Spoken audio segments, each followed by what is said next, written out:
It's 6:30. I hereby call this meeting to order. Please join me for the Pledge of Allegiance. I pledge allegiance to the flag of the United States of America and to the republic for which it stands, one nation, under God, indivisible, with liberty and justice for all. Please join me in a moment of silence.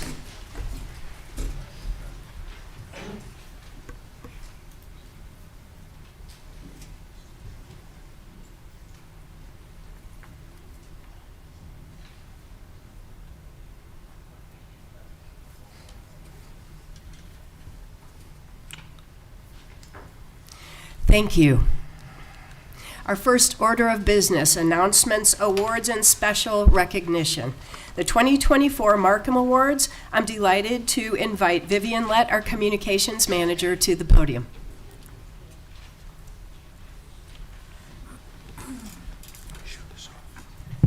Well, good evening, Mayor and Council, and all of our residents, friends, and family from our beloved city. As Mayor Lerner stated, my name is Vivian Lett. I'm the Public Communications Manager for Peachtree City.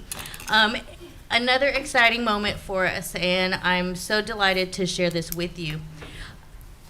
As a part of this amazing team of executive services and public communications, I'm excited to share the prestigious Markham Awards that we have been recognized for in terms of outstanding creativity and design excellence. This award and this competition is international, and in this year alone, in 2024, over 6,500 submissions have been placed with Markham. And this involves leading design firms, both in the public and private sector. And with that, Peachtree City, I'm happy to say, is among the winners. All right, next slide, please.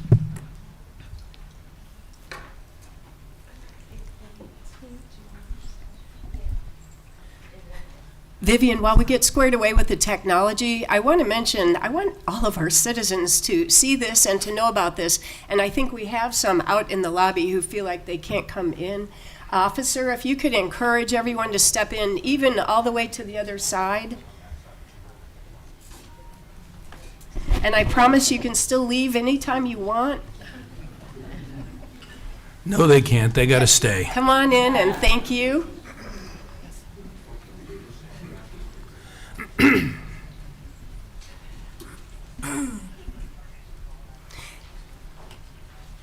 Thank you. Vivian, please continue. Still technology issues. You can just move it to the next slide for her. Okay.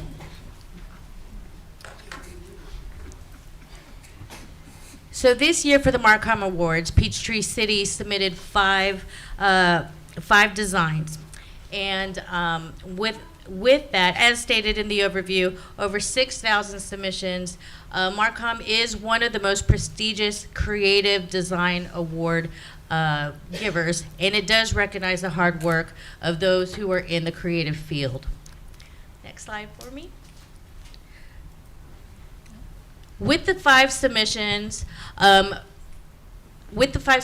we have received 2 platinum awards, 2 gold awards, and an honorable mention. Vivian, is the platinum the highest award that we can get? Yes, Councilman Holland, Thank you. it is. Thank you. So with the 2 platinum awards, if you can, next slide for me. The first platinum award is our quarterly reports that we submit and is available online. Next slide will show you a couple of pages from that. And again, it's fun, colorful, it's reader friendly, and it's a whole lot different from what you would normally see. Next slide for me. The second Platinum Award is our 65th anniversary challenge coin. This is extremely dynamic. It was done in collaboration with our Director of Executive Services, who in this role acted as the creative director, and we also had an employee, Cynthia House, who did the design work as far as like the details go. Next slide for me. Now, our Gold Awards, I'm very excited to say, is something that I know many of you use. Next slide. Which is our Navigate PTC app. This app, as you all know, will give you guidance on our golf cart pass system, local restaurants, an ability to sign up for our weekly newsletter, to contact us for non-emergency purposes. Our city manager had a very big input and guidance in how we created this, and I'm super proud to say that it is a recipient of the Gold Award. Next slide. These are some examples of what you would see as you use the navigation app. It'll take you, especially whether you are riding your golf cart or on the bicycle, it'll tell you turn by turn of how and where to go. Next slide for me. Our second Gold Award is our rendering. From the front desk, you kind of see into the main hallway of our offices, but this here is a collaboration of illustration, both in-house, printing, we outsourced, but we have two employees here, Wilson Allen, who is a communications specialist, and again, under the creative direction of Jasmine Julio. Next slide, you'll see different components of those designs, which the Marcom Awards recognized us for. With the honorable mention, and you could already go to the next slide, we took a turn with incorporating video in our submission. So Marcom is a very diverse award organization. It covers web design, graphics, phone app, and of course, as you see here, video. These achievements, Mayor and Council, they highlight the hard work, the creativity, but also the commitment of what this department does. Having Peachtree City stand on a global platform is a huge deal. And I am confident and I'm hopeful that you are just as proud as I am of our department. Thank you. Thank you so much.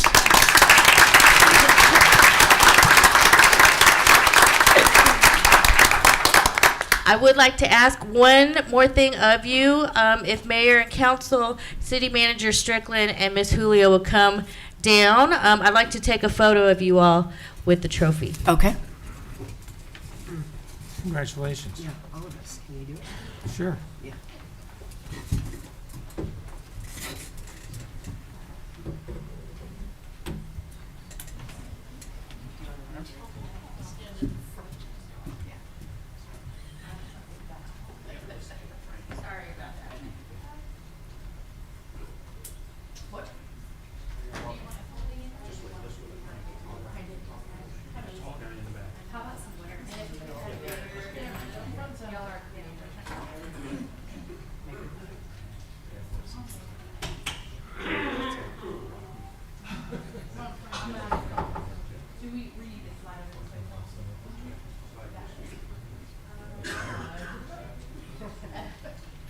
All right, everybody, on 3, 1, 2.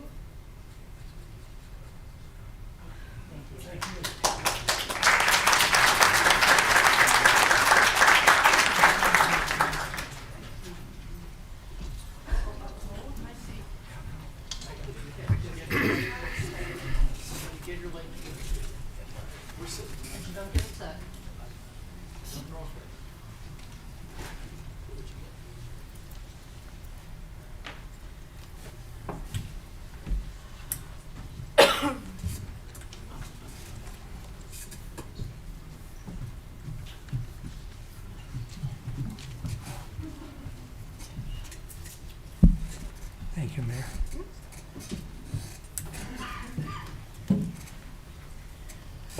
We have more awards. Announcements, awards, special recognition, 2024 Tree City USA designation by the Arbor Day Foundation. And here to present this wonderful award is our Urban Forestry Program Manager, Bob Werner.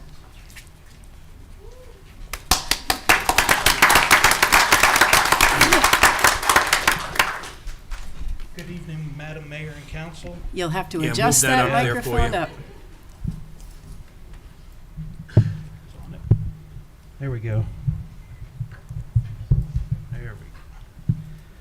Good evening, Madam Mayor and Council. I'm Bob Werner, and I am the city's Urban Forestry Program Manager working within the Public Works Division.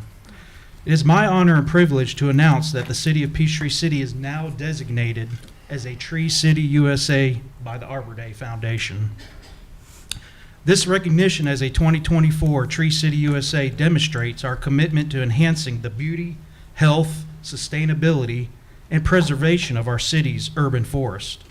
This distinction reflects the collaborative efforts of City Council, staff, residents, and volunteers, all of whom are integral in making the city of Peachtree City a green and thriving community. In closing, Peachtree City attaining Tree City USA status was a council retreat goal identified under an attractive community pillar, and again, I am honored to announce that we have accomplished that goal. At this time, I would like to present the mayor with this plaque from the Arbor Day Foundation designating the city of Peachtree City a Tree City USA.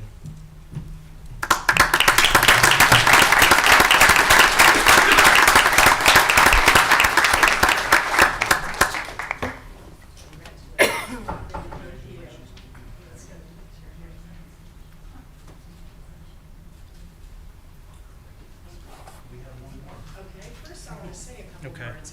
I think that the reason that we were able to attain this award is because we have a three-pronged approach to our tree preservation in Peachtree City. We have a robust ordinance so that we preserve trees when we have new development, but we also have a program in place to preserve trees on our own, on our private property, with a permitting process that allows us to discuss it with staff, with knowledgeable staff, before we cut down specimen trees.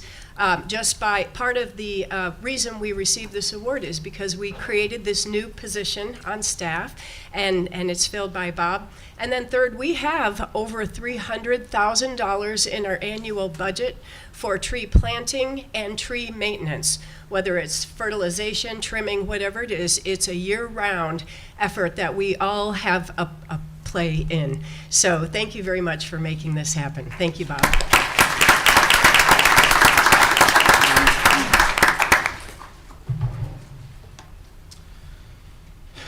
Also, this award, in addition to our city receiving the designation as Tree City USA from the Arbor Day Foundation, the city of Peachtree City was the 2024 Outstanding Community Grand Award recipient from the Georgia Tree Council. This award is given to us for our commitment to urban forestry for environmental purposes and community well-being. One of the primary factors for us receiving this award was the council's support, approval, and proactive approach to urban forestry management by creating a dedicated position, the Urban Forestry Program Manager. I'd like to share a quote from the Executive Director of the Georgia Tree Council. Peachtree City is to be commended for their dedication to good urban forestry practices. We applaud their creation of a new urban forestry manager position and continuing to ensure that a healthy tree canopy is a priority for their residents. With that being said, Madam Mayor, I would like to present to you the 2024 Outstanding Community Grant Award.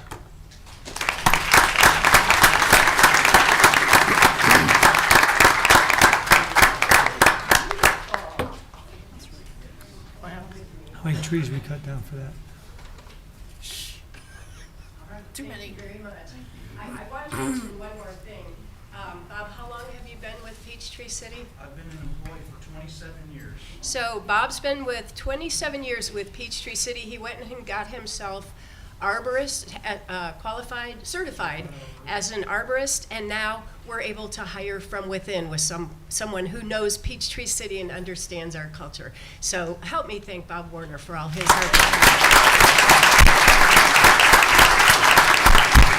Hey, Bob, before you sit down, I have a question, if you wouldn't mind. Yes, sir. Can you put the relevance of these awards? To me, they sound pretty prestigious. At least particularly the one for the state of Georgia. Does that mean like we're the best city of this type this year? Or is it just an outstanding award. Thank you very much. Can you put some perspective on that? Well, the Georgia Tree Council Award is a statewide recognition through the Georgia Tree Council. So yes, for our efforts, creating this new position in this program, we were the premier city in the state this year for doing this. Wow. So yes, Okay. it's very important. Thank you very much. That Yes. tells me the clarification of this, but Yes. also congratulations to you. I think it's wonderful that we've got recognized as basically the best in the state. Absolutely. Thanks very much. Thank you.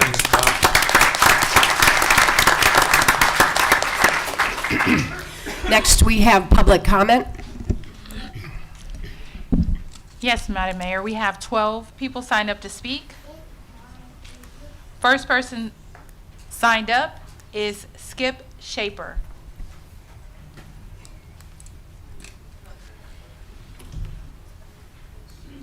Y'all do the right thing, I had to go to Joseph A. Bank, get a white shirt.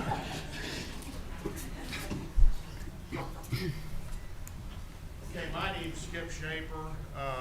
I'm a Peachtree City resident and live in Crestwind.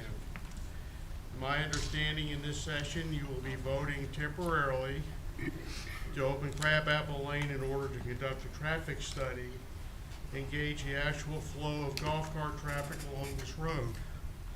Is this better? Yes. Can you Want turn me to the, start over? can you turn the podium so that you're facing us and not trying to look over your shoulder? There you go. How far you want me to go? That's fine. perfect. That's good. Y'all gonna count all this against my time? Good. I'll start over. I'm Skip Shaper, and I am from Crestwind, and I live in Peachtree City. My understanding is that in this session, you will be voting to temporarily open Crabapple Lane in order to conduct a traffic study to gauge the actual flow of golf cart traffic along this road. It's been 3 years for this to come through, and it's about time, but better late than never. I strongly recommend that when we do this, we install cameras at both ends of Crabapple Lane so that an accurate count can be taken. Doing this will prevent anyone from skewing the study by driving back and forth across the count wire. At last, now it's a concern I have. At the last council meeting, Suzanne Brown made some statements about Crabapple Lane that I want to set the record straight. She said most people speaking were grandstanders from Tyrone. Wrong. In the last 4 city council meetings, 41 people spoke in favor of opening Crabapple Lane. 32 of those speakers were Peachtree City residents, and I was one. That's an 80% speaker rate from Peachtree City. You need to pay attention to who's speaking and where they're from. It was mentioned that Kedron Hills has no sidewalks, forcing residents to walk unsafely on the street. It is no more of a safety issue there than it is in other Peachtree City neighborhoods, many of whom do not have sidewalks. If they are concerned, if Kedron Hills residents are that concerned about golf cart safety, then maybe they should totally ban all golf carts in their community. Some Kedron Hills residents have actually suggested directly to some Tyrone residents that they should move to Peachtree City. I would like to say, I don't know if that person's present or not, but maybe I would suggest that he should consider moving to a non-golf cart community. Concern has been raised about a large amount of new home construction drastically increasing golf cart density in the area. Since the road has been closed, approximately 30 new homes have been built with the potential for maybe 100 more. I don't understand why Kedron Hills residents feel it's okay for them to be able to freely drive their golf carts through other Peachtree City neighborhoods. Mr. Shaper, I'm afraid our time is up, Yet and I'm they- going to have to stop you. yet 3 they- minutes. Your time is up. My time's up? It is, I'm sorry. Yeah, we Is hit it 3 really? minutes. Okay. And I anyway. apologize, Mayor, it's actually 2 minutes and 40 seconds because the time was divided by the 12 speakers. So you That's actually, fine. yes. Go, Yeah. I'm happy. Thank you. Thank you, Mr. Thank you for your comments. Next speaker, please. I'm going to ask that we hold our applause tonight. I really want to hear what everyone has to say. Please Robert. hold your applause. Next speaker. Robert Clough, or Clough. We have 2 minutes and 40 seconds, sir. Good evening, Mayor Leonard and members of the Peachtree City Council. My name is Robert Clough. I live in Tyrone on Lismore Court. And I thank you for the opportunity to speak tonight regarding this access with the golf carts from Tyrone to Peachtree City. Thank you for fostering a dialogue where all voices can be heard. My family loves Peachtree City. We enjoy the unique experience of accessing the paths. We enjoy the trees. And we enjoy Kroger. What a wonderful little shopping place to go where they have such an openness for hiring and to have people be able to be there no matter what their situation is. I just applaud all of them. This fair city lost about $1.7 million in road improvement funding from Fayette County for the sole reason of closing this access. Fayette County recognized the decision at the time was a poor one. Once when my wife and I drove up to the wall, which is where we cannot access Peachtree City's paths, we were told by someone, I guess they were patrolling the wall, that my wife and I did not belong there. Our neighbors, our friends, our family in Peachtree City do not feel the same way. People we have met that live in the Kedron Hills area, in the Kedron Hills subdivision, do not feel this way. We've spoken with them. This council, allowing me to speak tonight, I don't think you make me feel that way either. Shouldn't an honest, impartial study be done? Please search your heart for and your faith when considering this issue. My hope is that this decision by the board to open and study the path access fairly will speak to the hearts of the Kedron Hills and other residents of Peachtree City and foster community connection. Thank you. Thank you. Next, please. Let's hold our Todd. applause. Todd Weinreb.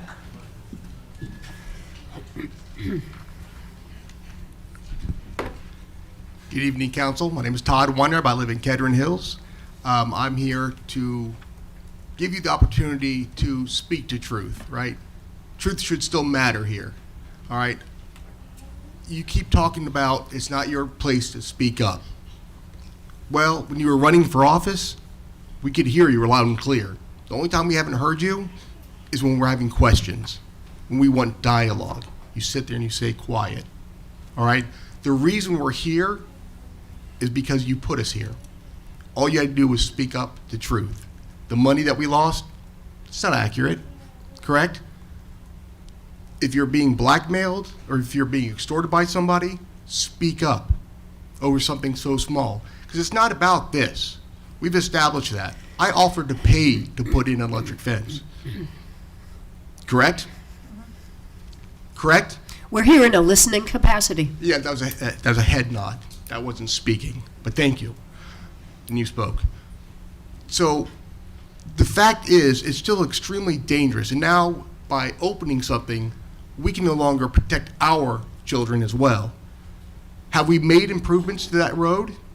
Is there still a 15-foot drop into a creek that is on the shoulder by 1 foot on both sides, where 2 cars can't cross?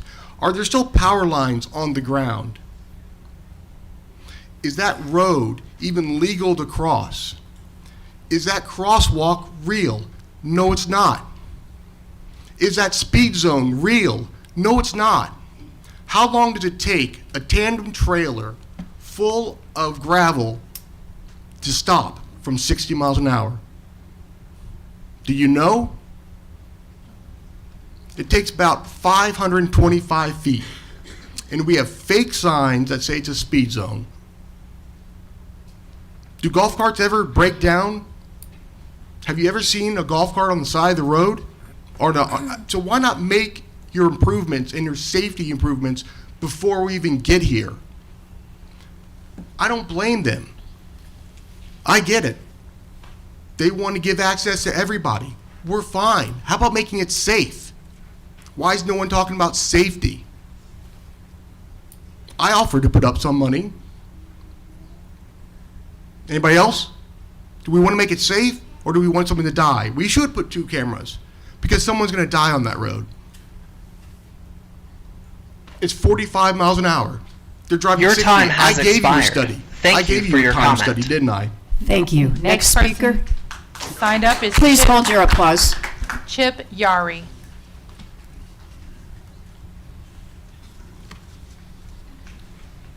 Good evening, Ms. Mayor, the rest of the council. My name is Chip Yari. Since June 2022, I've had the privilege and honor of serving as president for the Peachtree City Hockey Association. I know you guys are well aware of the condensation problems that we're having at the multi-use rink up at Kedron. I just wanted to stand before you tonight and have it come from my mouth that's heavily involved in our program, that not only is the... Can I interrupt? Can you Sure. just say where you're from, where you live? You didn't state it. Oh, I'm sorry. I live in Noonan. Thank you. So the condensation problem has always been an issue at the rink. It started out with a leaking roof. The city made a repair, which we were all grateful for. However, that has created a significantly worse problem where it's caused the air, the humid air given off by our bodies, to be trapped within the structure. As the roof cools, the water condenses on the bottom side of the roof, and then as the sun hits it, the water falls like rain. And this plastic floor rink, when it gets wet, is slicker than ice.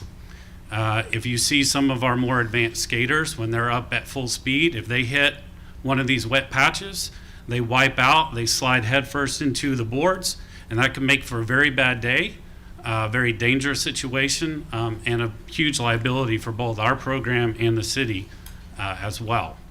So tonight, I respectfully request your attention to this issue, and we have members of our program that work in the steel structure industry that are ready to step up and help and partner with the city to figure out an interim solution so that our program is not delayed like we've been. We've had up to 2.5 hours of delay of game because we're waiting for all this water to fall and to dry the rink. It's been brought to my attention that there is a insulation product that's available that can be used to be adhered to the bottom side of the roof that should resolve this. I think that might be a cost-effective solution until a more permanent solution can be devised and put into the city's budget. So again, respectfully request your attention to our issue. We are rebuilding our program. We lost a lot of participation during COVID. We're at a point now to where we're almost where we were before, and we're trying to continue to expand it. So we'd love to partner with the city and solve these issues and make this program even better. Thank you. Thank you. Next speaker, please. Corrine Keyhays.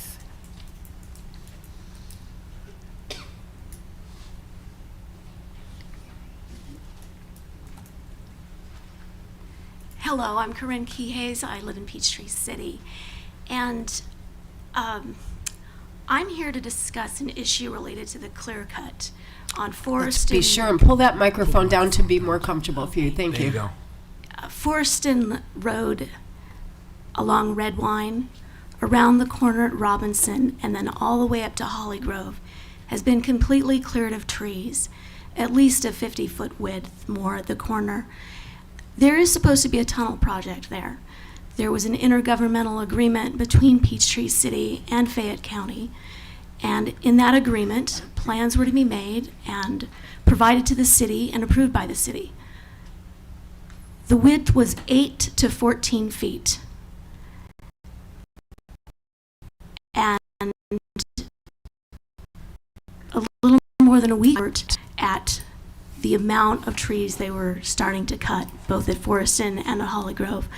I came to speak to people at the city. I called the county. The county said, this is the plan. The city's agreed to it. This is the plan, and we're not going to change it.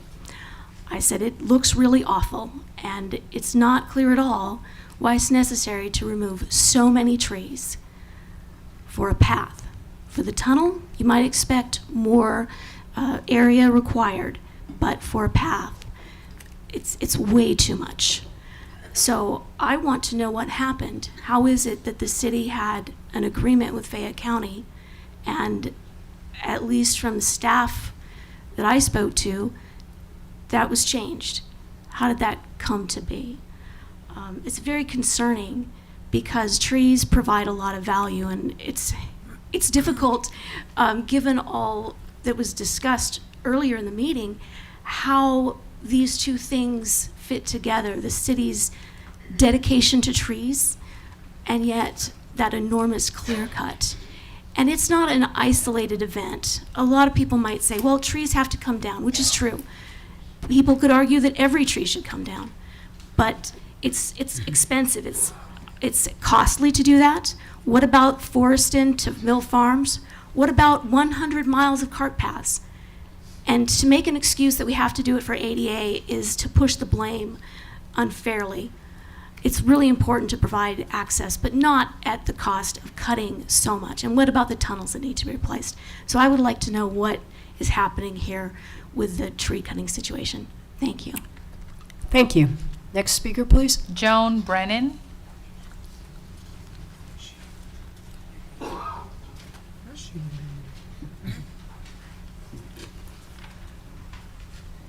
And pull that microphone to where you need it. Thank you.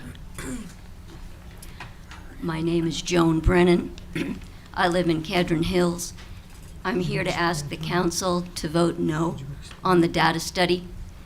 The study is a ploy to open Crabapple Lane and keep it open. The council scheduled this vote during the Christmas holidays without adequate public notice. The county has not provided any guarantees in return for opening Crabapple, but the council is keen on acquiescing anyway. The city should not punish Kedron Hills for the county's bad behavior and Tyrone's inaction. Peachtree City has already done its part to provide connectivity with Tyrone. Why must the county extract an additional concession, especially one that will lead to traffic accidents on Loring Lane and threaten the safety of our children? This route is also unsafe for the residents of Tyrone. Crabapple Lane is a dark, desolate, dirt road full of potholes. The bridge has no guardrail, and the eroding bank drops off 15 feet to a creek. It's not safe, and it's not a cart path. Show me one cart path in Peachtree City that looks like Crabapple Lane. Why then would council vote to conduct a study that leads to the wrong solution? The council, Tyrone, and the county should work on a proper cart path for Tyrone. I urge you to vote no. Thank you. Thank you. Next speaker, please. Christine Lewis.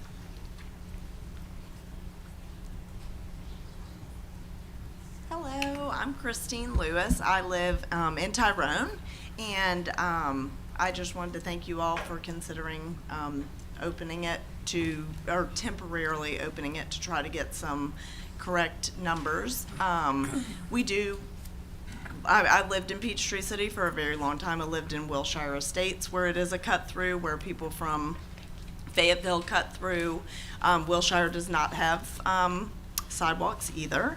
And my kids were they're about 4 and 6 when we moved there, and they graduated from Stars Mill, so they grew up in Wilshire Estates their whole time. We love using the golf cart paths, and we're just thankful that you guys are reconsidering just opening it. I know that it's temporary. I know it's to gather information to see if it is a danger. We just appreciate that. We do all have children. We all care about children. We're not going to drive recklessly through the neighborhoods and everything, but we all love Peachtree City. We like to shop there, and I work there, and you know, I have family there. So anyway, I just wanted to say thank you for reconsidering to take a, you know, look at it and see where it goes. So thank you. Thank you. Next speaker, please. Chris Abra Najun.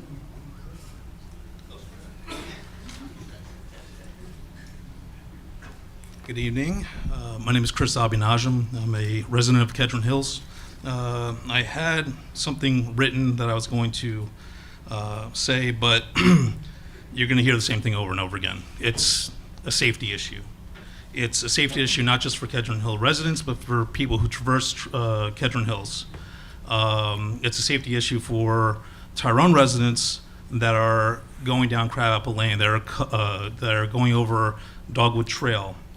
I've witnessed driving down Dogwood, golf carts driving down Dogwood behind or in front of dump trucks and cars swerving around them. That's a dangerous place to be. We should come together and find a solution for this. And reopening Crabapple is not a viable solution when you have all this growth that's going on around us. We need some kind of smart growth within the city, outside the city, that will be sustainable, not just something that's going to be a Band-Aid over a festering wound that will just metastasize over time. It's not going to get better, it's going to get worse. 500 houses are going to be going in over in Tyrone, up to maybe more. As more people sell their properties, there will be more development. What are we going to do 3-5 years down the road? Are we going to look at it again? Or are we talking about making this a thoroughfare? When I moved into Kedron Hills in 2015, it was open to car traffic and golf cart traffic. And I can't tell you how many times I almost got hit coming out of my driveway, and how many times we see trucks and cars from outside of Fayette County cutting through just to save a few minutes to get to North Peachtree Parkway. We need to have some kind of smart growth here. We see what's going on with 74 and 54. And we're probably 10 years too far behind on that development. And as you see, the traffic is just going to get worse. So let's work with Tyrone, let's work with Fayette County. Let's have the two of them work together and raise money and raise funds. The onus should not be put on Peachtree City and should not be on the backs of Kedron Hill residents.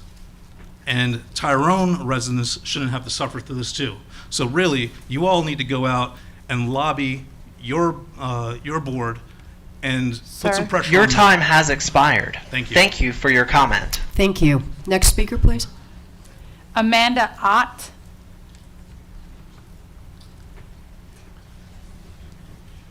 Hi, I'm Amanda Ott, and I live in Kedron Hills.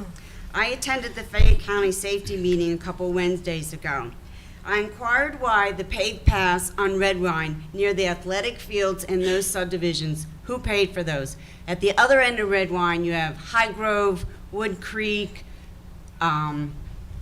Whitewater. On both sides, parts of Red Wine, there are paved paths. I asked the official there at the meeting, who paid for those? How did it get paid for? I explained to me it was splosh. So I say, why not have Tyrone, Fayette County, identify what they want and put it on their splash that they're able to pave the path down Dogwood that will connect to the old road that's still paved, that connects to the World Air Race and takes them over to Kedron Village. The reason why it was mentioned in the last meeting on November 21st is they didn't understand the reason why it was closed by this first city council, not this one. It was closed for safety. That has not changed. In fact, it's become more imperative that it stays closed for the safety as the developments are being done on Dogwood. We don't know when that's going to stop. As it's already explained, there's farmland out there all through Fayette County that people are selling and putting in very expensive homes. Anyways, next thing I have is, why is this study being done by the city council? There's an outside entity that wants something of this planned community. So I say, if this outside entity wants it, they should be paying for it. They're saying, you open this golf cart and we will give you something else. We will get what you asked for. I don't quite think this is negotiating. It's called bullying. Now that was one city council, now we're to the next city council. Who says next in the 2 to 3, 5 years, how many years down the road, that you have this outside entity saying, we want this, you do this, and that would be open this road to cars. Okay, so I'll go back. Golf carts to a dirt road into a subdivision that does not connect to a paved path, whatever you want to call it. This goes against the comprehensive master plan of Peachtree City. So, in short, the safety of this subdivision, in our respect, is it's not for sale. Thank you. Thank you. Next speaker, please. Katrina. Please hold your applause. Katrina Hitchens.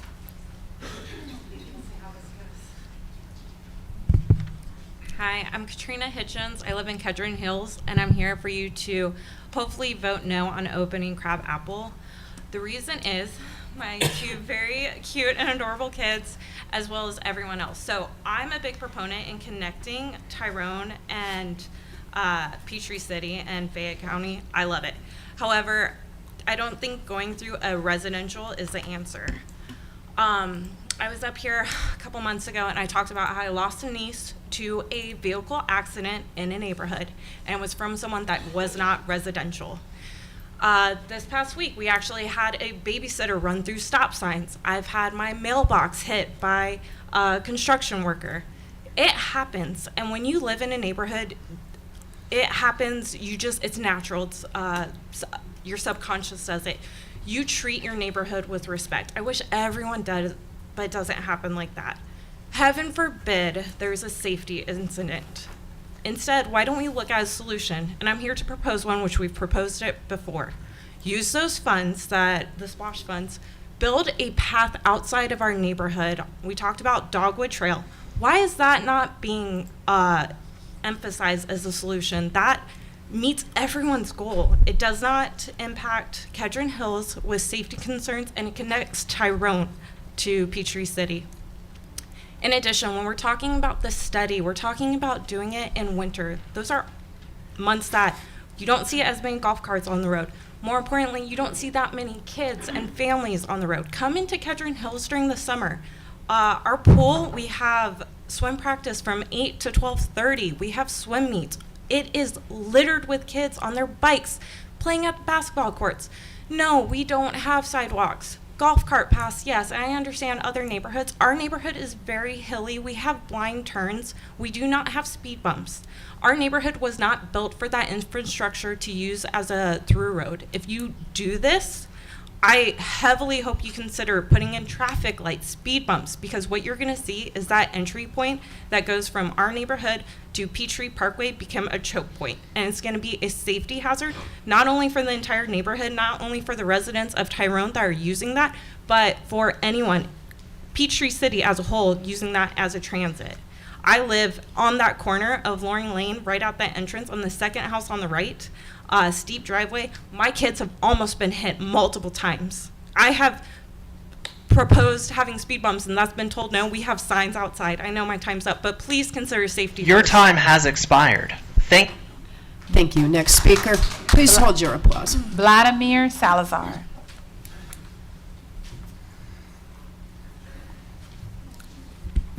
Hello, my name is Vladimir Salazar. I'm a resident of Kedron Hills. And for me, it's very personal. I happen to live right on Loring Lane. And for the last 8 years, when I moved into Peachtree City, the road was open, then it was closed, and I can say is much safer now. The reduction in traffic is paramount. As people already talked, we don't have sidewalks, and I see every day people walking on Loring Lane, even with the traffic within our neighborhood. I can tell you there's irresponsible people within our neighborhood adding more irresponsible people from other neighborhoods will make matters even worse. And all I'm asking you is to consider how many kids, how many mothers, how many people just leisurely walking are we willing to hurt to get this study done? And we're talking, Wayne, people being hurt for convenience. That's what's in the balance. Convenience versus safety.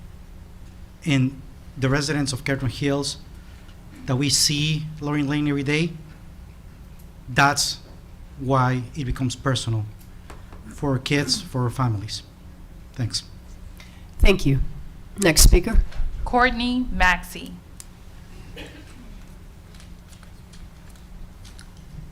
Hello, I'm Courtney Maxey, and I live in Kedron Hills. There are many points that have been made that I won't go over too much. But the three things I would like to touch on as far as the study and the possible reopening of Crabapple Lane is safety, questions about the study, and the future of PTC's autonomy.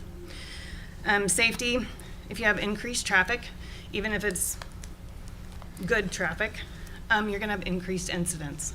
If you drive down on Loring Lane or any of our streets, they're narrow, a lot of hills, and a lot of blind curves. Passing a golf cart is not much of a safe option. People who are trying to shave 2 to 5 minutes off their drive by coming through our neighborhood, which when it was open before, we saw that a lot. They run the 2 stop signs that they have, only 2 stop signs between Atherton and Peachtree Parkway, and they run them. They speed around golf carts on the blind hills. I've had to swerve to not be hit.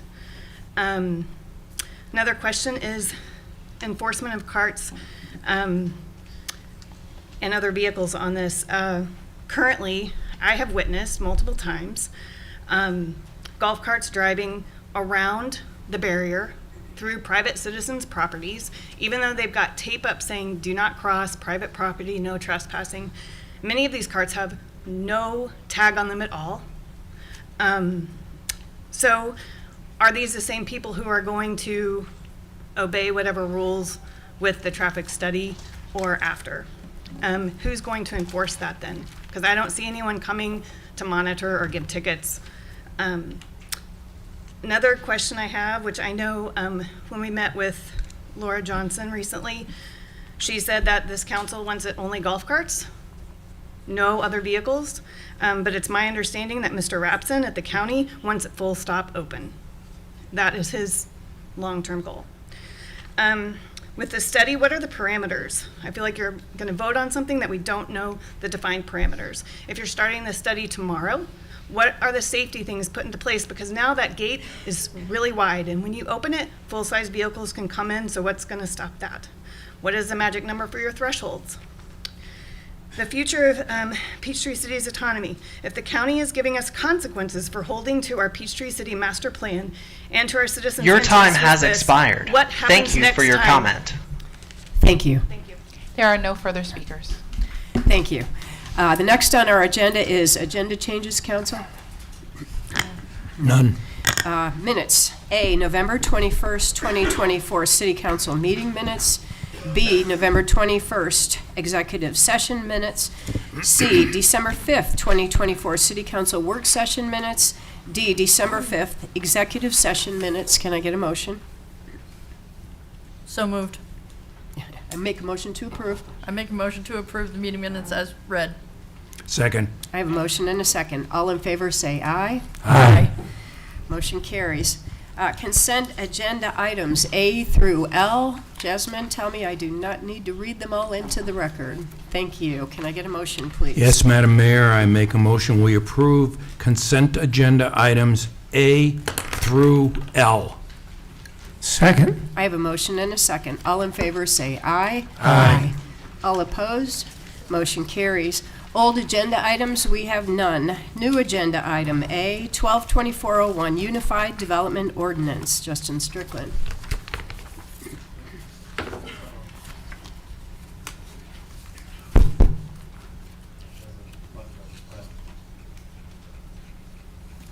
Speak loud. Swing, There no, you go. swing.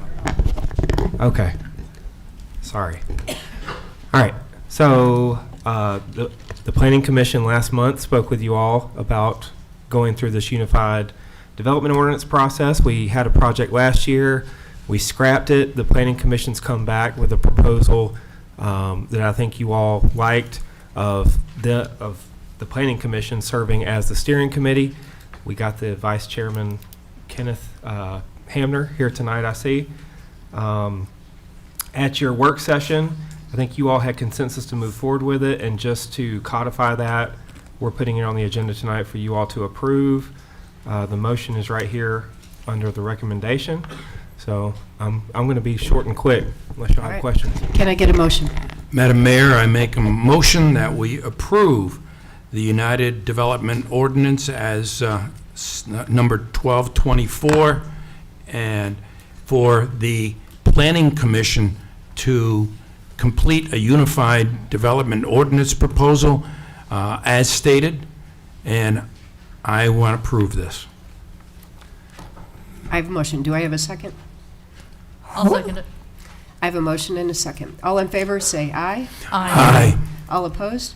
Motion carries. Thank you. New agenda item B, 122402, reopen Crabapple Lane through the summer to obtain traffic counts.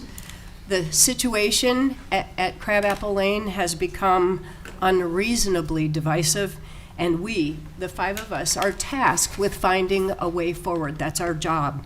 I am proposing that we open the Crabapple Gate for golf carts only for a defined amount of time to obtain counts.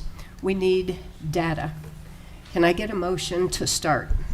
Madam Mayor, I make a motion that we open Crabapple Lane for golf carts only for the purpose of obtaining counts for a period that runs through August. We'll also obtain counts on two other representative locations at the same location, and we'll begin that on January 3rd. I'll second it. Now I'll open it for discussion. Mr. Holland, would you like to go first? Yes, Madam Mayor, I'd like to go first if you don't mind. First of all, good evening. I love it that you're all here. Now, you're required to come back for the next meeting. After we get this done, I want to see this full all the time, because the stuff we do is really consequential, and we need you to come in and sit in and listen to what we do, because your opinions matter to all of us. And by the way, Merry Christmas to everybody. I think, as you all know, I live in Kedron Hills. I live on Loring Lane. I'm very close to Crabapple Lane. Please understand that there is or was no gain for me personally in keeping the gate closed. In fact, there could potentially be a negative one for me if it opens. But I did not shy away from this topic, nor recuse myself from this very difficult decision. The Kedron Hills subdivision has a lot of very good friends living there. I have a lot of very good friends living there. They're my neighbors, and I love them and respect them. And this has been a very hard 2 years on City Council to fight what is good for Peachtree City and make sure that we make decisions like this one that are unsettlingly hard. I'm sure you all know that this council here did not close Crabapple Lane. You may or may not know that, but we did not one of us. That was done before all of us were elected to fill these 5 seats that we now occupy. But we've done our duty as elected officials for Peachtree City and listened to everyone who came before this council before deciding what to do. We have all taken harsh criticism from voicemails, telephone calls, emails, text messages from citizens of Peachtree City and citizens from around Fayette County. But you all elected us to make these tough decisions. Honestly, my opinion, I fought hard to keep it closed. I'm going to be honest about what I was doing in the past. I looked at Georgia state laws. I looked at speed limits. I went and looked at carts on streets. I look at pedestrians on those streets. I looked at Peachtree City Ordinance, and fortunately, I have good legal counsel with Mr. Meeker here, and he says, you can't do it, Clint. Unfortunately, the current state law says that we have to drive 25 miles per hour on our streets with a cart. And we have to have a license to do it, a legal license to do it.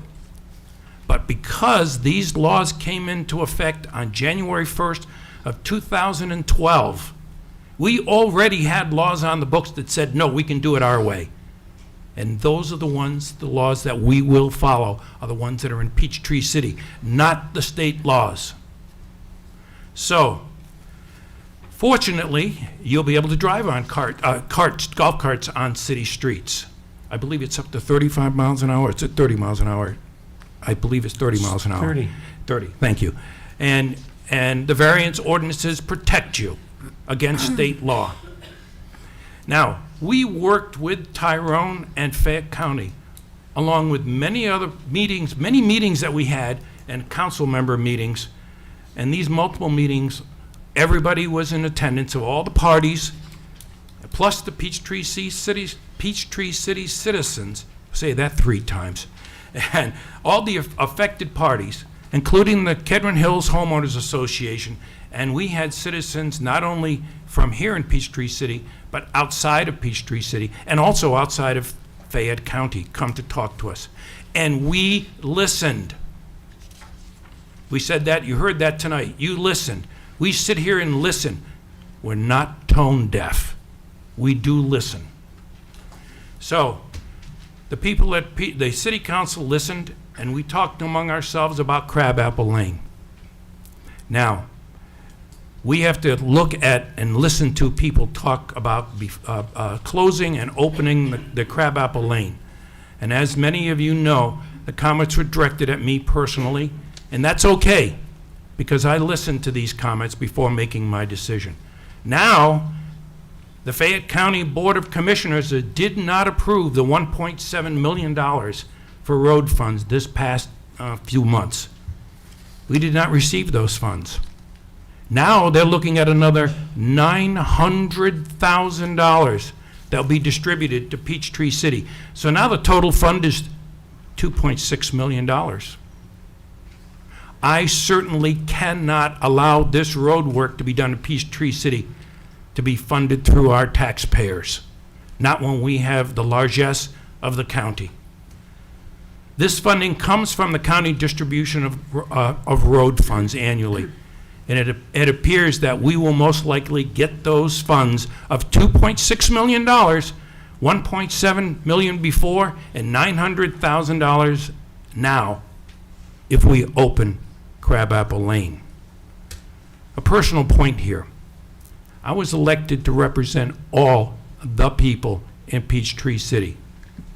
From Braylon to Kedron, from Wilshire to Aberdeen, I was elected to do that. So was everybody here on this council. We were all elected at large, not by districts. So we have to take care of all the citizens in Peachtree City. Now, this so-called CART study, it can be done. But the baseline we'll get in the first year is only going to be that, a baseline.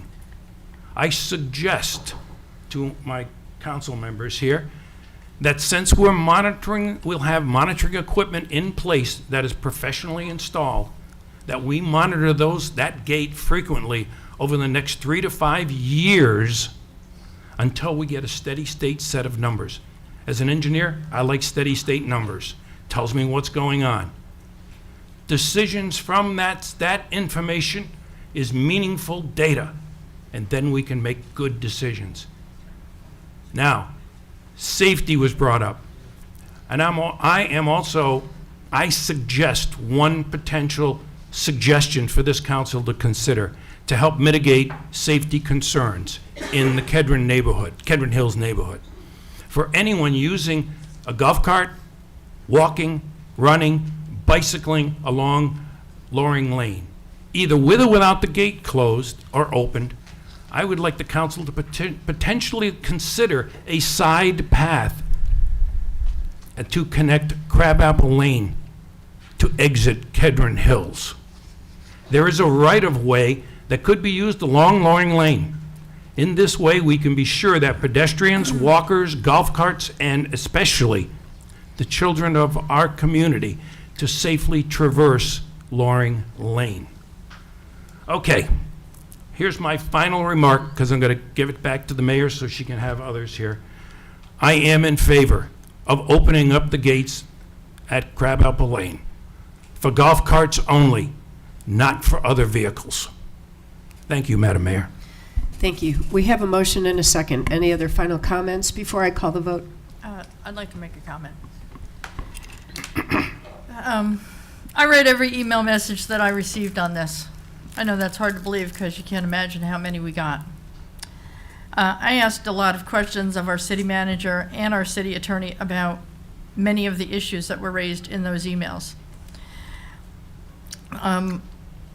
One issue is that opening this gate is just going to be for carts. As Councilman Holland just said, we're not considering vehicles. The persistent problem is the lack of historical data from 3 years ago when they closed the gate. We have nothing to compare to. The section of Crabapple outside of Peachtree City is a Fayette County road. And I know that's a significant concern to quite a few of you because it may pose some very significant safety issues. But that's something you'll have to address with Fayette County commissioners. We can't do any construction on Fayette County property. So I hate to admit it, but we need to gather data.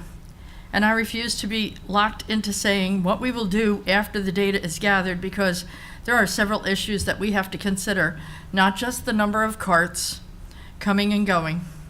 For issues over the past 3 years while the gate has been closed, we may need to determine the cause and/or if other traffic calming devices are needed.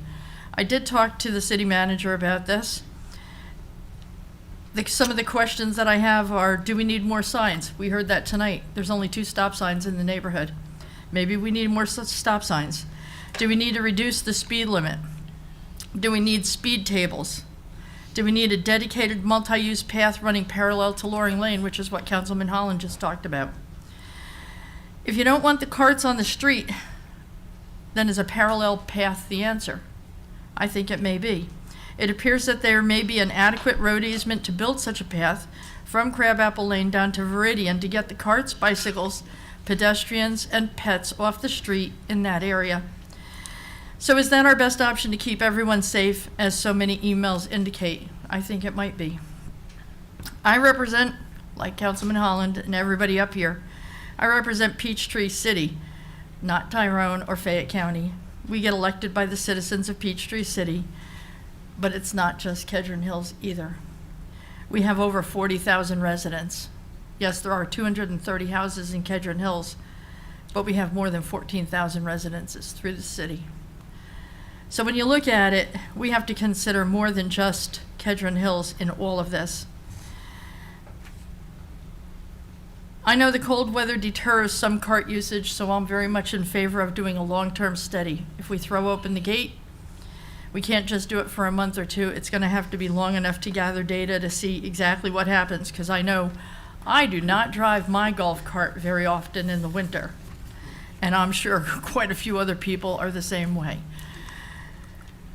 So we're going to have to open the gate, post a notice on our website, put in the camera, begin to gather periodic data, and keep that going until the end of August at the very least, and possibly longer. The data should indicate how many carts enter and exit in a day or week, plus we'll have video evidence and periodic counts. I know some of you said that some of the carts coming in don't have proper tags. We might be able to look at that too. We definitely want data through the end of August.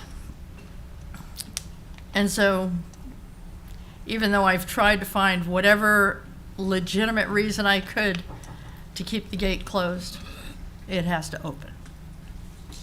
Ms. Johnson? Excuse if any of my comments here are a bit repetitive, but I do have a short prepared statement. When I announced my candidacy for City Council, the very first email I received was concerning the Crabapple Lane gate.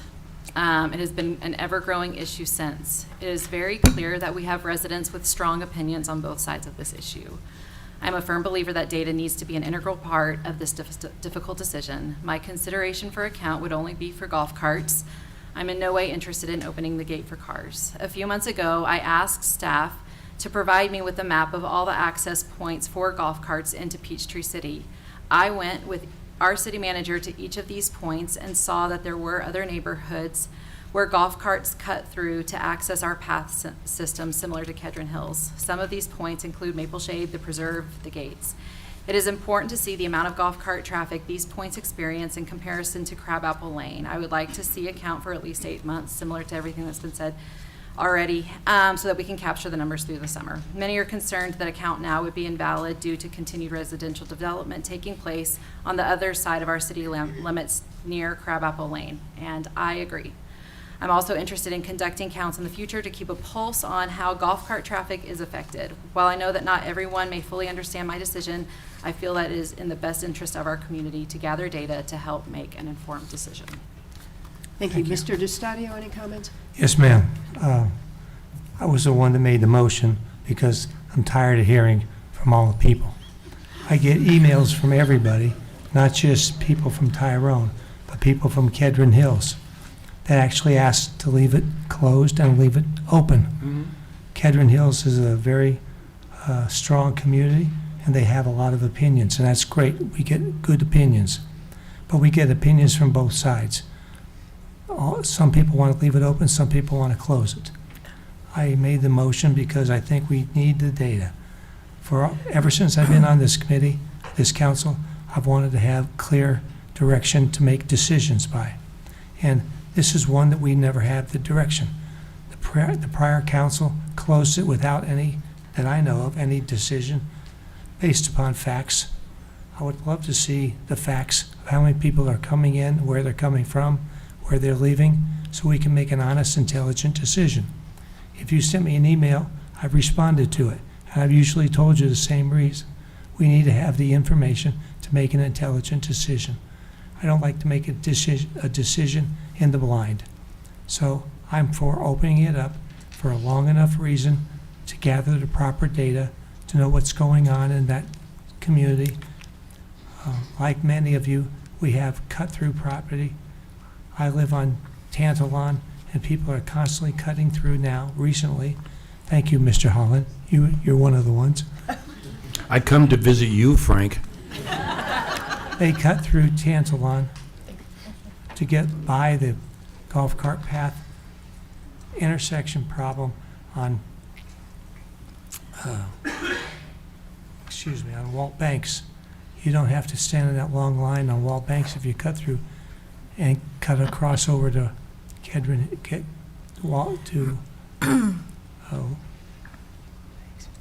Walt Banks, Peachtree Parkway. Yeah. Over to Thank you. And people are now doing that. So they're finding ways around, not just through Kedron. But that's not the reason I did it. I just think we need to have the facts and make an honest decision. I hope the police department is going to take a hard look at the data we get to decide if we need speed calming devices or just give out more tickets.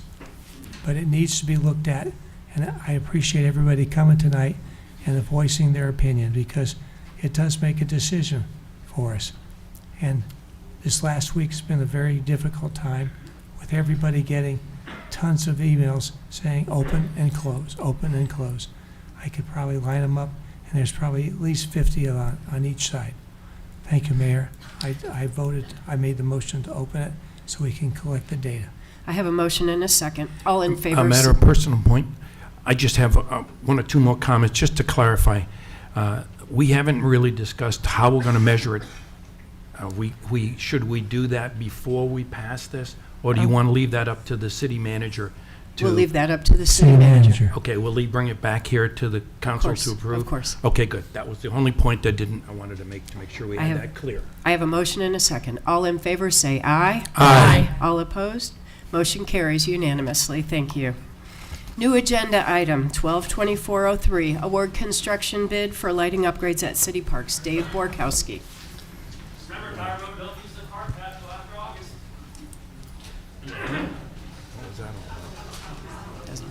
give them a minute to clear out. Yeah, let the Exodus go.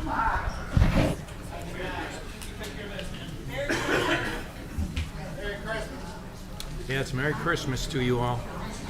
Merry Christmas, everybody. Merry Christmas. Dave, while you're waiting, Dave, Merry Christmas. check the pointer, make sure the pointer's working while you're waiting. There it is. Okay, thank you. Merry Christmas.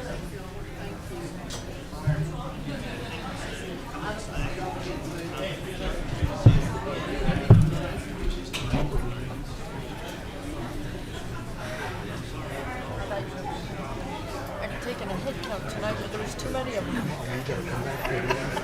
What do you figure?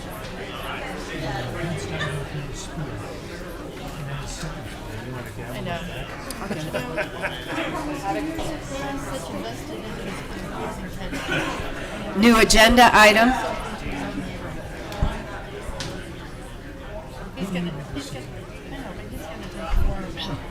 New agenda item 122403.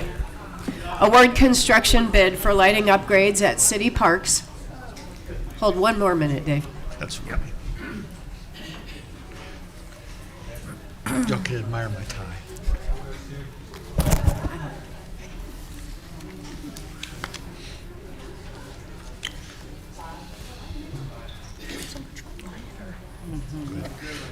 Good evening, Mayor and Council. Dave Borkowski, City Engineer.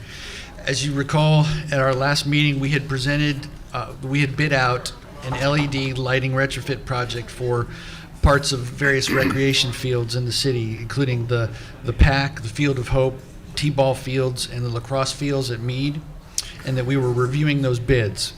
And before I get into the meat of it, we'll show where we've done things and where we're going to do things. This is an image of the Meade Field Park. The area in red, circled in red, well, having a square around it in red, is the lower softball fields. That was the previous project that has been completed where we did an LED retrofit. The new project, part of the new project tonight that we're considering is the area just above it with a green square around it is the lacrosse fields. That is part of this bid in replacing those lights with LEDs. You go to the next page, please.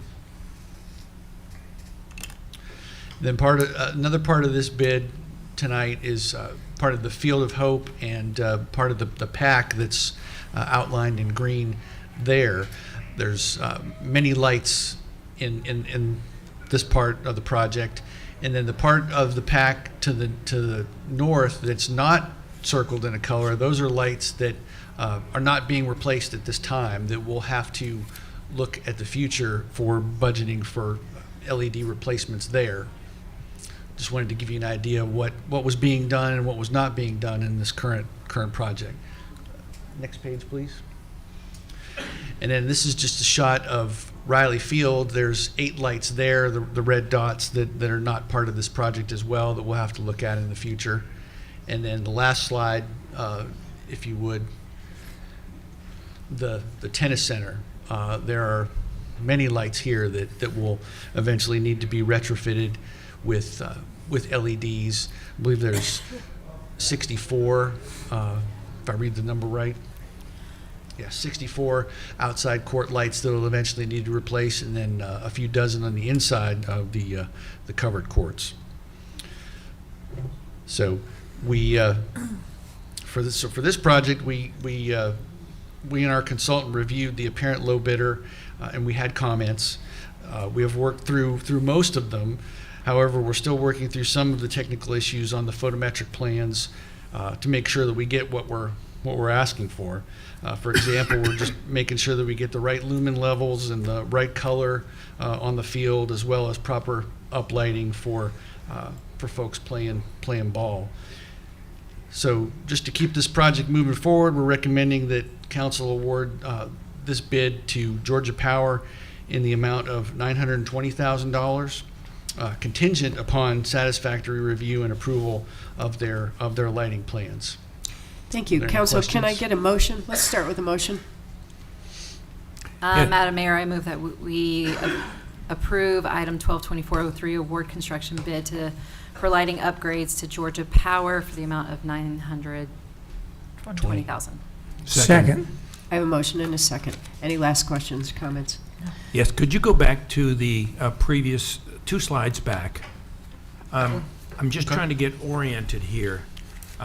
If I look at this, and let me use my little pointer here.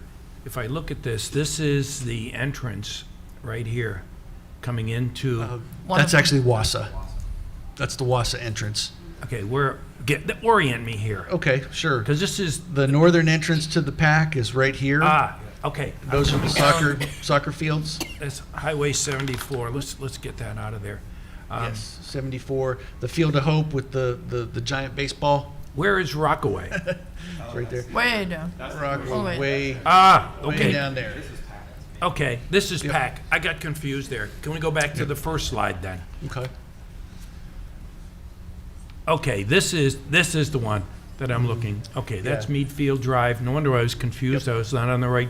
There's Rockaway. So we're right looking there. at just putting the lighting on those soccer fields in the center, and we're not Yes. putting anything on the baseball fields. And I do know that we got some plans for that area. I got it. We're going to be doing some other things with the pickleball up that way. But are there any plans for the future there, other than using part of it for the pickleball? That would be. For lighting, I'm talking about. Oh, it's for lighting? Yes, goes? for lighting. That's not working. You're talking about the adult softball fields? Talking about these here. Yeah, that's fine. I know what you're talking about. So, as of right now, I've discussed it with you all. Our plan is to replace what we currently have. Those fields, I think the year I came in, the lights were removed. So our plan is to move forward with doing this, keeping moving with the lights we have, like Riley, the tennis center. It will really be up to you all, and as we move forward with the rec master plan, to decide what becomes of this area. That's what I. Okay. Thank you, Justin. All right, I have a motion and a second. All in favor say aye. Aye. All opposed? Motion carries. Thank you very much. Thank you. Public hearing, 122404, sign variance request for 1209 North Peachtree Parkway, Target. Laura Hooks. Good evening, Council, Madam Mayor. Is this on? Yeah, okay, great. Can you pull up there? Going to read the protocol? Oh, I'm sorry. That's okay. When the public hearing is opened, members of council will become hearers. No action on their part is in order until the mayor declares the hearing complete. First, city staff will present the request and provide an assessment of compliance with city code. The mayor will then allow up to 10 minutes for speakers on each side of the issue to present evidence. No individual member of the public will be given more than 5 minutes to speak. Time limits may only be extended by a majority vote of council and will be divided equally between those supporting and those opposing the issue. The mayor will recognize the applicant and those supporting the issue to present evidence. Remarks will be limited to a total of 10 minutes. The mayor will then recognize those opposing the issue to present evidence for up to 10 minutes.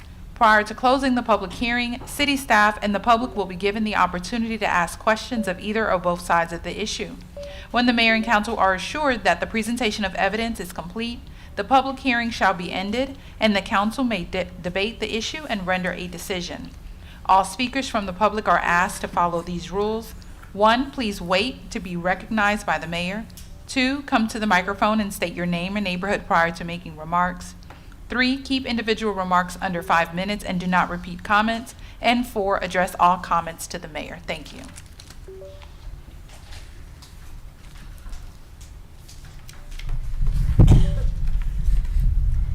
So the variance before you tonight is a sign variance for Target.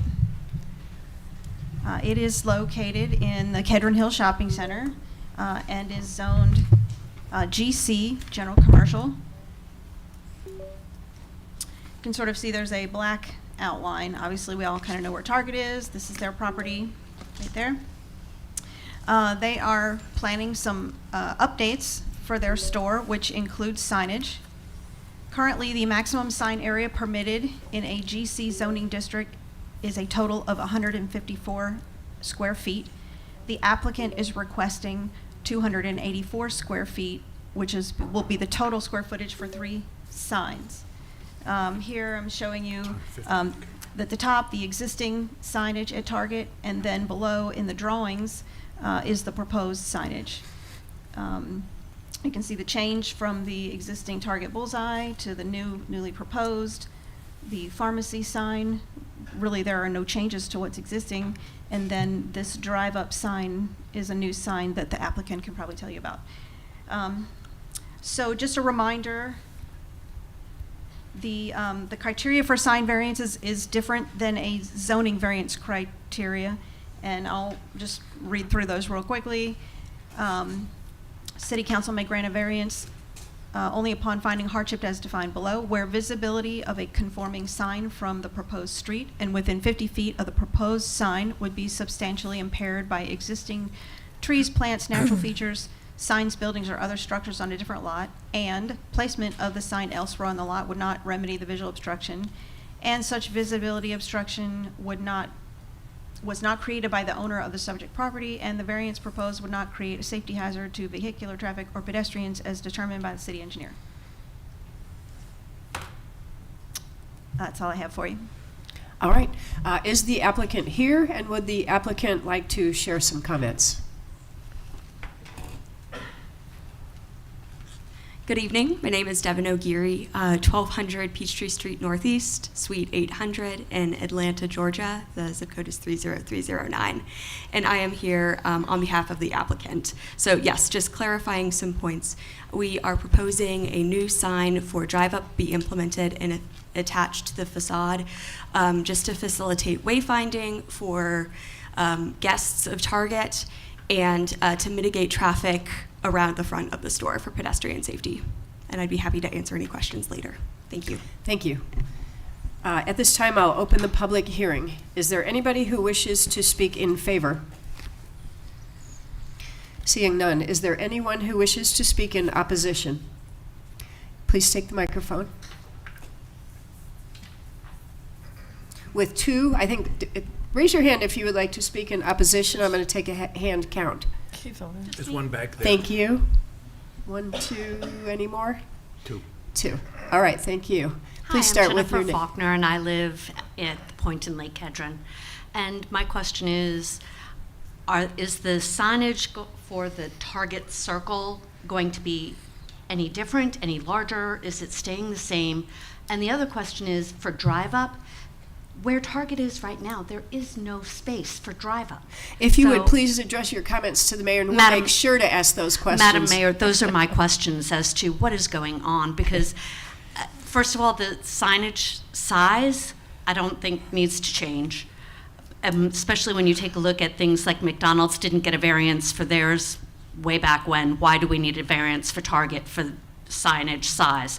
And if it's a question about drive-up, that's a change in the whole flow right in front of Target. There is no place for a drive-up. Thank you. Anyone else wish to speak? Keith.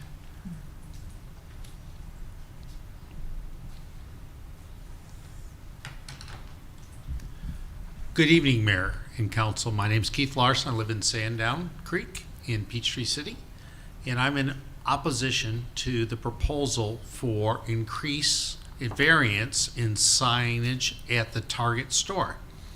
If you look at from a big marketing perspective, there is probably 99% of adults in America today who recognize the brand of Target. It is interesting that the proposal request actually drops the lettering of Target under the brand sign and only leaves you with a bullseye. So on Target is on Target to let us know that there's a Target store there. We don't need to increase from the permitted sign of the Target bullseye sign, brand name, which respectfully we all recognize and enjoy, from 150 square feet to 169.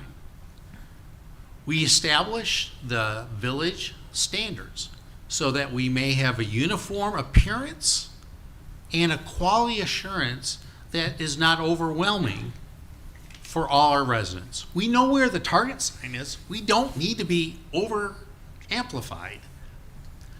The CVS signs, I recognize that there is a subtenant, and the request identifies, well, maybe they're going to update it, but it's not going to be any different of the sign. They're just going to replace it. Well, that doesn't even need to be subject to a variance because it was already approved for that label. So I'm okay with that, but to go from a bullseye sign of whatever square footage is today in excess of the standard for our community, I think should be declined, as every recent request, including the tire store, and it just goes on and on. So I say no, and I hope you will think about that too. Thank you. Thank you. Is there anyone else who wishes to speak in opposition? Seeing none, I hereby close the public hearing. Would you mind taking the microphone again? And could you please repeat your name? I'm sorry, I didn't catch it. No problem. My name is Devin O'Geary. Devin? And I think that maybe you could put the slide up again that just shows there you go, thank you. And just walk us through exactly what we're looking at. Absolutely. So you see here the front facade of the Target building near the entrance, and the Target bullseye itself is being taken down and replaced with a brand new sign. In addition to that, a new drive-up sign is being installed nearby, which is what we're here to discuss tonight. I have been in this Target within the last 48 hours. So that being said, is there a drive-up on the side of the building? There is not a drive-up at this time. Is there a drive-up anywhere there? At this current time, there is not. So the CVS pharmacy sign remains where it is and unchanged? It is being replaced in kind. So with the same signage is being taken down and replaced with a brand new sign. With no increase in size? Correct. Okay, so the only real issue is the bullseye. Is that correct? Yes, the bullseye is being taken down and replaced with a new sign, and then the addition of the drive-up sign. I thought... Did I answer your question? I misunderstood you. Okay. I thought that the pharmacy sign is the drive-up sign. No, ma'am. There will be 3 signs.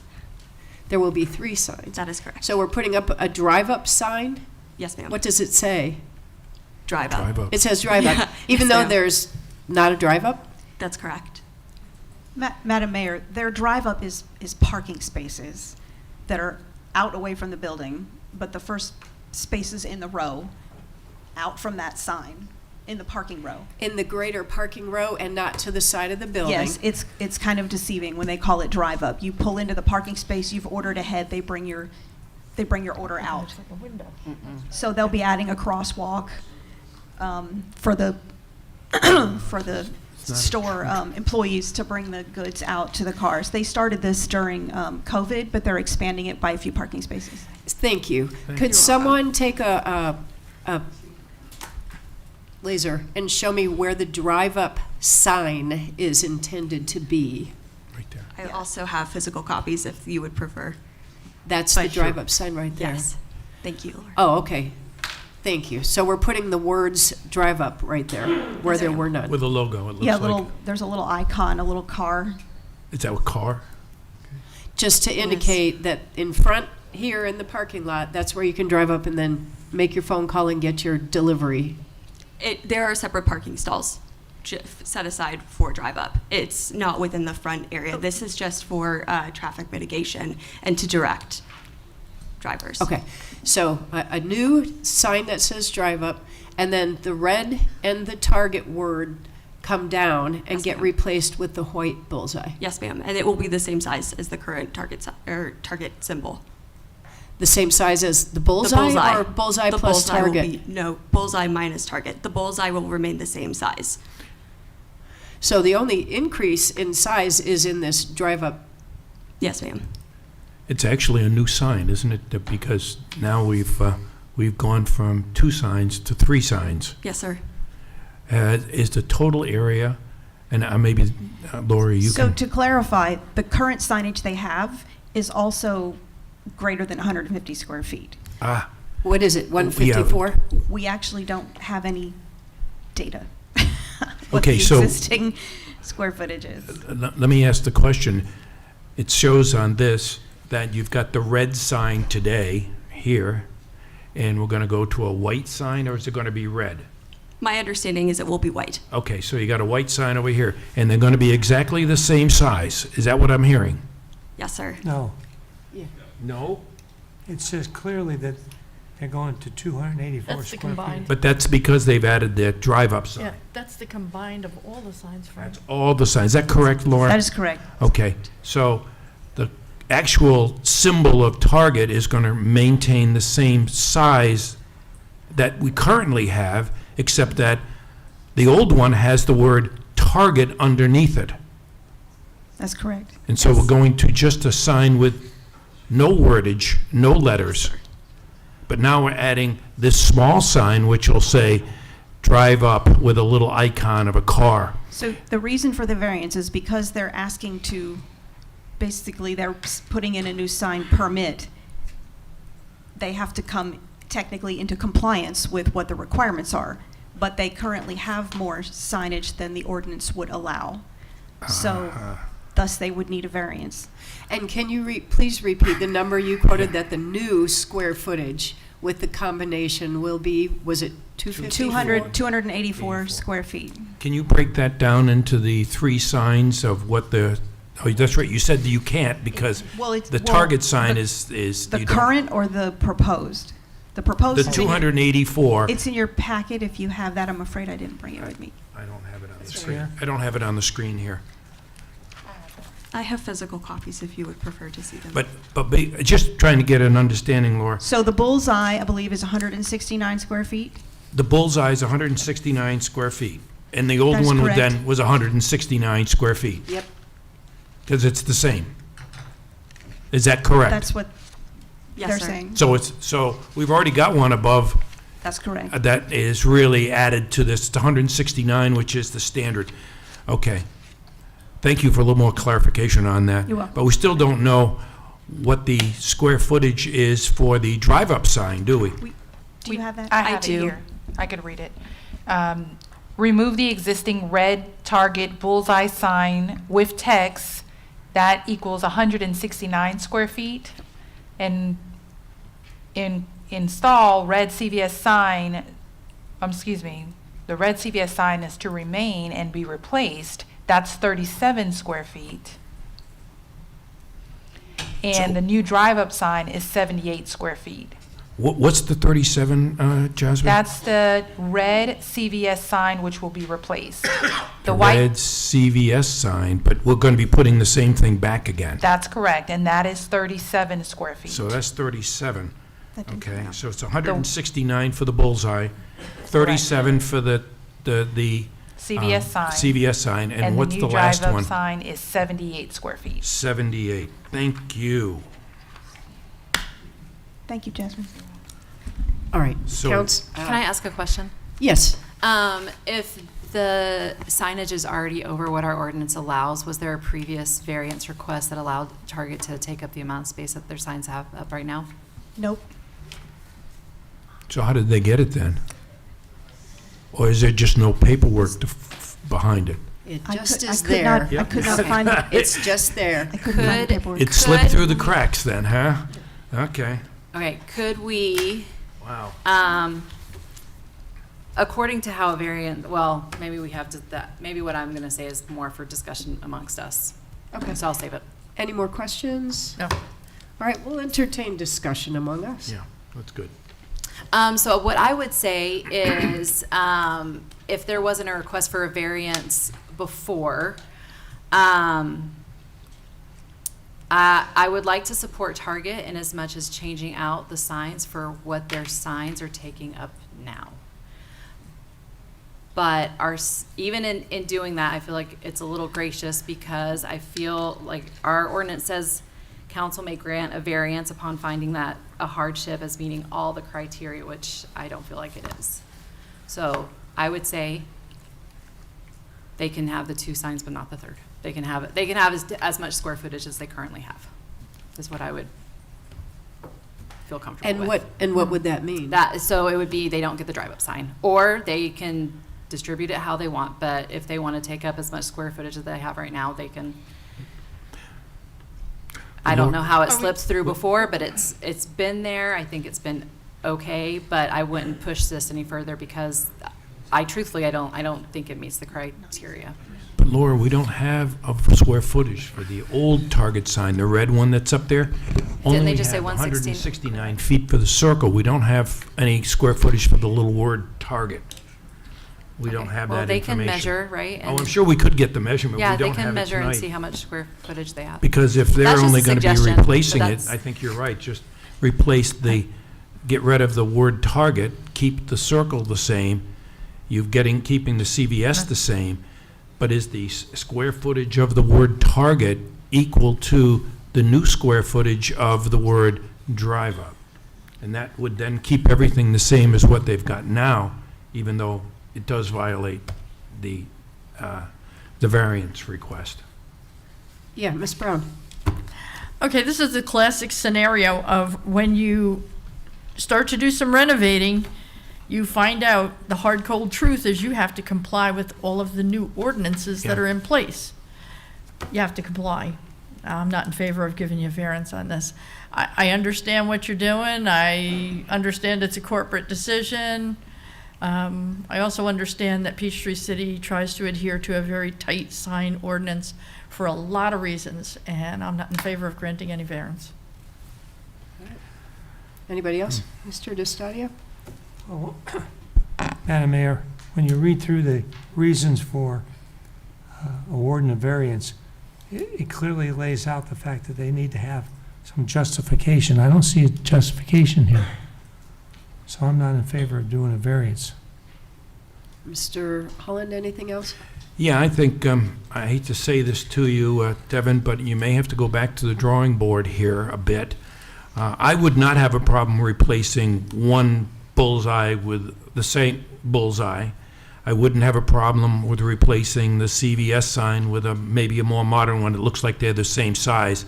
But at this point, we don't have enough information of losing the square footage of Target and then putting in this new drive-up.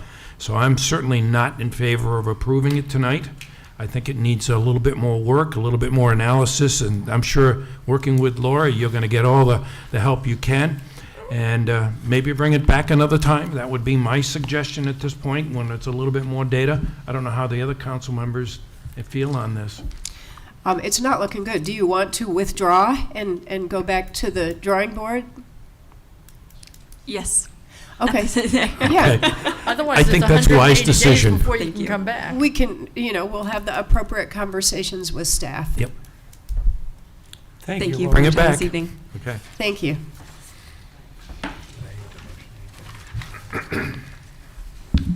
Public hearing B, 122405, new alcohol license, Wilshire Liquor, Beer and Wine, 1200 Highway 74 South, Suite 8. The protocol is as follows. When the public hearing is open, members of council will become hearers. No action on their part is in order until the mayor declares the hearing complete. First, city staff will present the item. The mayor will then allow a total of 10 minutes for the members of the public to comment.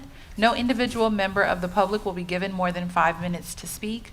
Time limits may only be extended by a majority vote of council. Prior to closing the public hearing, city staff and the public will be given the opportunity to ask questions. When the mayor is assured that the input is complete, the public hearing shall be ended and council may then debate the issue and render a decision. All speakers from the public are asked to follow these rules. 1, please wait to be recognized by the mayor.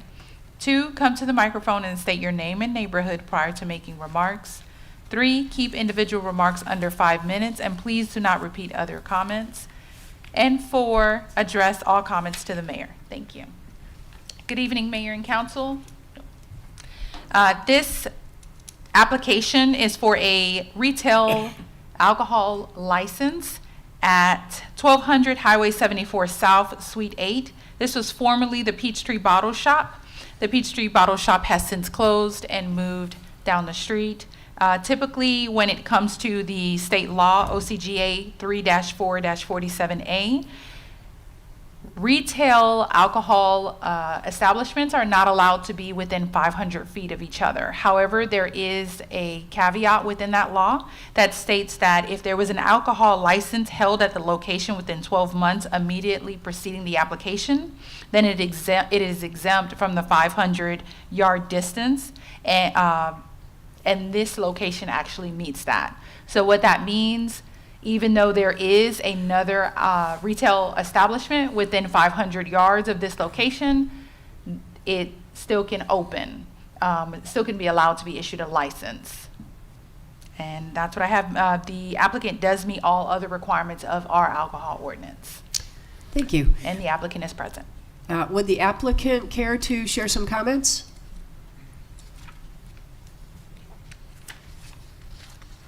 Good evening, Madam Mayor, council members. My name is Michael Sard. I'm an attorney at Sard & Leff Attorneys. I'm here with Mr. Ashwin Patney, who's your proposed licensee and licensed representative. Mr. Patney has experience managing liquor stores. He's a Peachtree City resident. He's excited to open his store. And you heard we meet the legal requirements. We're happy to answer whatever questions we can for you. Thank you very much. Thank you. With that, I'll open the public hearing. Is there anybody who wishes to speak in favor? Yes. One in the back. Please take the microphone.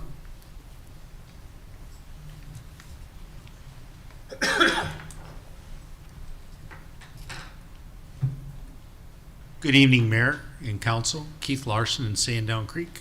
I'm in favor of this request. When you look in comparison to other villages within the city, there are more than 2 package or general commercial stores available for purchase of alcohol products. I don't think this is a disproportionate request for the Wilshire Village, and I think it will be of benefit to not only the residents, but also the area that is growing in population, and that would positive increase for tax revenue for Peachtree City.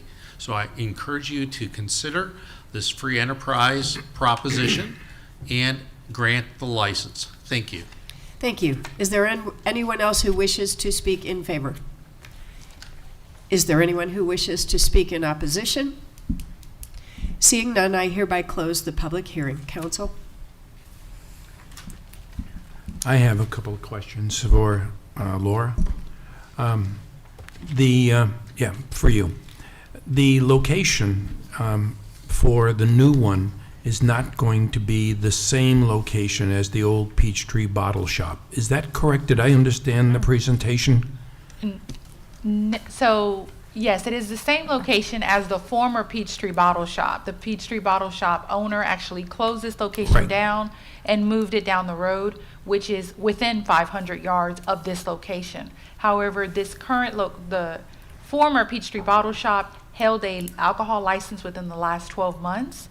So we are inclined to be able to approve them, even though typically the state law does not allow 2 package stores within 500 yards of each other. Yep, I remember that before when we had it, but it sounds like there's a little bit of part of the law that allows to have 2 of them there, from what I'm understanding. Is that a correct understanding? That is correct, yes, sir. Okay. It's the state law. It has nothing to do with our ordinances. Right, and what it is they're going to basically, I'm hoping, they're going to remodel that Peachtree bottle shop and put another one in there is my hope for that.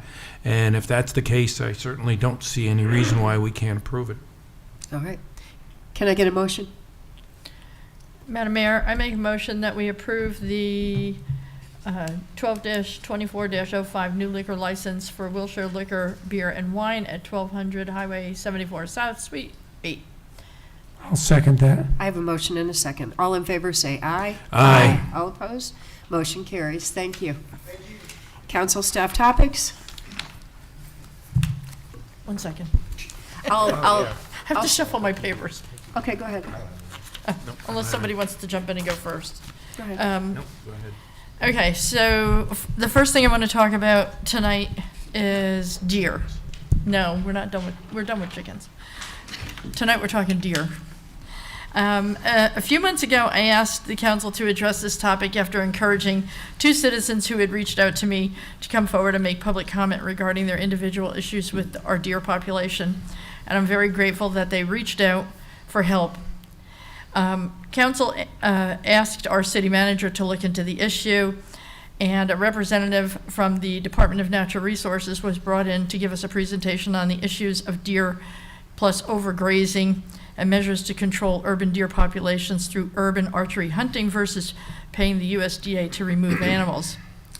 Since our last meeting, our city manager found some new information regarding deer hunting, and he reached out to Ted Meeker, our city attorney, to get his opinion. So at this time, I'd like to ask Justin and Ted to explain exactly what they found and how it impacts deer hunting in Peachtree City. Yeah, thank you, Councilwoman Brown. So as you stated, we're still working on the component as far as public property and public hunt. We've had a meeting with USDA about their program. We're still not ready to come forward with anything with that, and that'll probably be for next deer season. As far as this deer season, which is open until January 31st, as it says there, we looked at some state law, specifically, I don't have the state law there, I had the link to it, but our ordinance actually says that you cannot discharge bows, firearms in the city limits. State law, and probably since we adopted this, and then the state has done something different since then, has actually superseded the discharging of bows, and it allows for people to discharge bows on private property, either their property or somebody else's property, with permission from the property owner for hunting. Specifically for hunting, you are allowed to discharge a bow, which supersedes our ordinance. Correct. The state law on archery and the ability to use bows for hunting clearly supersedes, under a supremacy clause analysis, any local ordinance. So people are entitled to use a variety of archery equipment to hunt deer within the city limits. They do have to have a state license to hunt, though. Like whatever license or that is that you go through to get that, you still have to do that. You can't just go out and shoot a deer in your backyard. Do we have to permit that here in the city? No, it's a state license. So it's state, so it's no permitting Through the required? state, yeah. As long as you have the license from the state? Obviously, is there You gotta- requirements No, it's a within the state license. license to, have some type of experience using a bow? Nothing? Can I There's finish not. what I Okay. was? Not Okay, like I'm 100%. Go ahead. I might, if you guys are done, let me go ahead and finish a few comments that I have. And so to kind of echo what Justin and Ted just said, we will eventually need to amend our ordinance to remove the parts that are not in conformance with state law. But for now, and we will need to include language that could, and that's something we'll have to talk about next year, that we could permit hunting on city-owned property to truly get control of our deer population. Since the city owns more than 1,000 acres, that should not pose a problem. But for now, urban archery hunting is allowed because our ordinance is now not in effect. But it's allowed only on private property, either that you own or you have the express written permission of the owner. And if you're going to hunt somebody else's property, you have to carry that note on your person when you're hunting. Peachtree City Police Department and Peachtree City Code Enforcement have been notified of this. Hunters, based on age, your residence status, and what type of license you want, because you can get a hunting or a hunting and fishing license.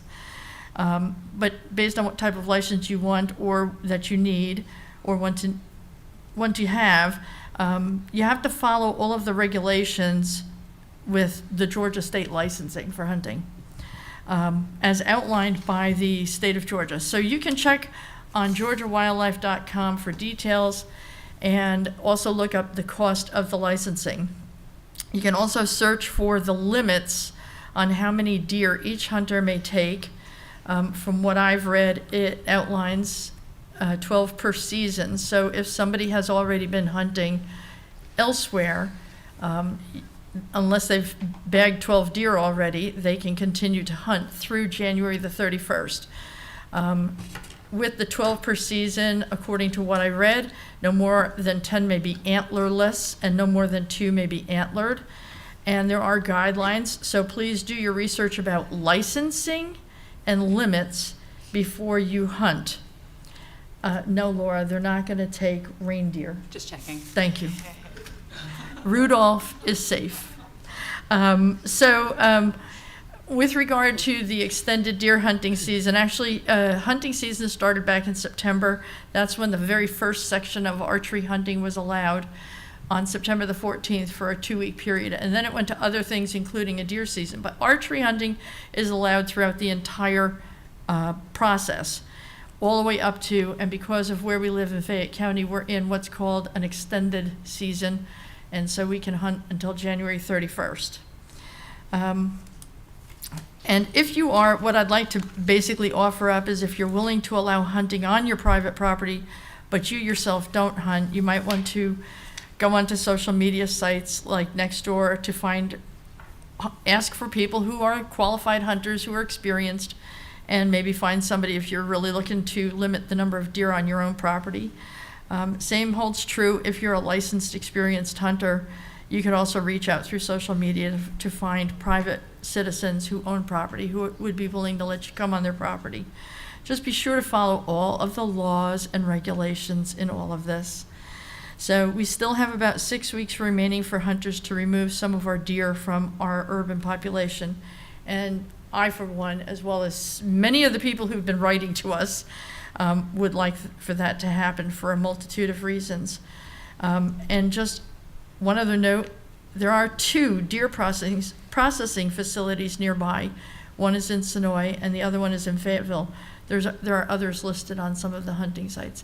So, I mean, this is something that can be done, and it can be done by experienced hunters, especially if they already have the license. You can get a license by going online, making a phone call, or going someplace that sells licenses. So if you know how to hunt and you have, a bow, and it includes longbow, compound bow, crossbow, all sorts of bows, it can be done. Councilman Brown, can I ask you a question? Sure. There is a cost to the license? Yes. And you say you can do it online, so there's really no waiting. You can go and just get the license. Correct. Is that the way I understand it? And as far as I understand, they email you what you need. There are discounts for being senior citizens.